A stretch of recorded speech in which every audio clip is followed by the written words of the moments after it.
ಸಾಮಾಜಿಕ ಆರ್ಥಿಕ ಸಮೀಕ್ಷೆ ಗೊಂದಲ ವಿಚಾರಕ್ಕೆ ಸಂಬಂಧಪಟ್ಟಂತೆ ಸಾಮಾಜಿಕ ಆರ್ಥಿಕ ಸಮೀಕ್ಷೆ ಶುರುವಾಗಿದೆ, ಚೆನ್ನಾಗಿ ನಡೀತಾ ಇದೆ. ಆಯೋಗದ ಅಧ್ಯಕ್ಷ ಮಧುಸೂದನ್ ನಾಯಕ್ ಅವರು ಈ ವಿಚಾರವನ್ನು ಹೇಳಿದ್ದಾರೆ. ಗೊಂದಲ ತಾಂತ್ರಿಕ ಸಮಸ್ಯೆ ಬಗ್ಗೆ ನಿರ್ವಹಿಸಲಾಗುತ್ತೆ. ಸದಸ್ಯ ಅಧಿಕಾರಿಗಳಿಗೆ ಜವಾಬ್ದಾರಿಯನ್ನ ಕೊಟ್ಟಿದ್ದೀವಿ. ಮಧುಸೂದನ್ ನಾಯಕ್ ಅವರು ಈ ವಿಚಾರವನ್ನು ಹೇಳಿದ್ದಾರೆ.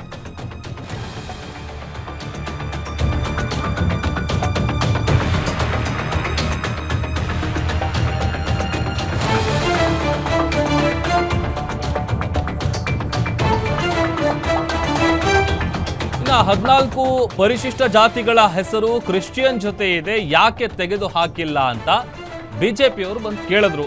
ಬಿಜೆಪಿಯವರು ತಪ್ಪು ಕಲ್ಪನೆ ಮಾಡ್ಕೊಂಡು ಬಂದಿದ್ರು. ಅವರು ತೋರಿಸಿದ 14 ಜಾತಿಗಳು ಕ್ರಿಶ್ಚಿಯನ್ ಜೊತೆ ಸೇರಿಸಿಲ್ಲ. ಈಗ ತುರ್ತು ಸಭೆಯನ್ನ ಕರೆದು ಇದರ ಬಗ್ಗೆ ವಿಮರ್ಶೆಯನ್ನ ಮಾಡಿದ್ದೀವಿ. ನಮ್ಮ ಪಟ್ಟಿಯಲ್ಲೇ ಇಲ್ಲ ಅಂದಮೇಲೆ ತೆಗೆದು ಹಾಕುವಂತ ಪ್ರಶ್ನೆನೇ ಬರಲ್ಲ. ಆಯೋಗದಿಂದ ಮಾಧ್ಯಮ ಪ್ರಕಟಣೆಯನ್ನ ಹೊರಡಿಸ್ತೀವಿ. ಮಾಧ್ಯಮ ಪ್ರಕಟಣೆಯಲ್ಲಿ ಇದಕ್ಕೆ ಸಂಬಂಧಪಟ್ಟಂತ ಕ್ಲಾರಿಟಿಯನ್ನ ಕೊಡ್ತೀವಿ ಅಂತ ಮಧುಸೂದನ್ ನಾಯಕ್ ಅವರು ಹೇಳಿದ್ದಾರೆ.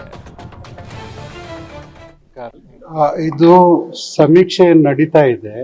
ನನ್ನ ಮಾಹಿತಿ ಪ್ರಕಾರ ಶುರುವಾಗಿ ಸರಿಯಾಗಿ ನಡೀತಾ ಇದೆ ಅಂತ. ವಿಮರ್ಶೆ ಮಾಡುವಾಗ ಕೆಲವು ಕಾಸ್ಟ್ಗಳನ್ನ ಹಾಕಬಾರದು ಅಂತೇಳಿ ನಾವಾಗೆ ತೆಗೆದುಹಾಕಿದ್ವಿ. ಅದು ನಮ್ಮ ಪಟ್ಟಿಯಲ್ಲಿ ಇದೆ ಅಂತ ತಪ್ಪು ಕಲ್ಪನೆಯಲ್ಲಿ ಜನತಾ ಪಾರ್ಟಿ ಲೀಡರ್ಸು ಎಲ್ಲ ಬಂದ್ಬಿಟ್ಟು ನಮ್ಮದನ್ನು ತೆಗಿಬೇಕು ಅಂತ ಒಂದು ಮನವಿ ಮಾಡಿದ್ರು. ಅದಕ್ಕೆ ನಾವು ಒಂದು ಎಮರ್ಜೆಂಟ್ ಮೀಟಿಂಗ್ ಕರೆದು ಈಗ ತೀರ್ಮಾನ ತಗೊಂಡು ಅದನ್ನ ವಿಮರ್ಶೆ ಮಾಡಿದ್ವಿ. ಅವ್ರು ತಪ್ಪು ಕಲ್ಪನೆಯಲ್ಲಿ ಬಂದಿದ್ರು. ಆ ಕಾಸ್ಟ್ ಅವ್ರು ಏನು ಬರೆದು ಕೊಟ್ಟಿದ್ದಾರೆ ಅವ್ರ ರಿಪ್ರೆಸೆಂಟೇಷನ್ ಅಲ್ಲಿ, ಆ ಕಾಸ್ಟ್ ನಮ್ಮ ಪಟ್ಟಿಯಲ್ಲೇ ಇಲ್ಲ. ಅವ್ರ ತಪ್ಪು ಕಲ್ಪನೆಯಿಂದ ನೀವು ಬೇರೆಯವರಿಗೆ ಕನ್ಸಿಡರ್ ಮಾಡಿದ್ರಿ, ನಮ್ ತೆಗ್ದು ಹಾಕ್ಲಿಲ್ಲ ಅಂತೇಳಿ ಬಂದಿದ್ರು. ಅದ್ ನಾವೇ ಮುಂಚೆನೆ ತೆಗ್ದಿರೋದ್ರಿಂದ ಈಗ ತೆಗೆದಾಕೋ ಪ್ರಶ್ನೆ ಬರೋದಿಲ್ಲ ಆಯೋಗ ಬಂದಿದ್ದಕ್ಕೆ.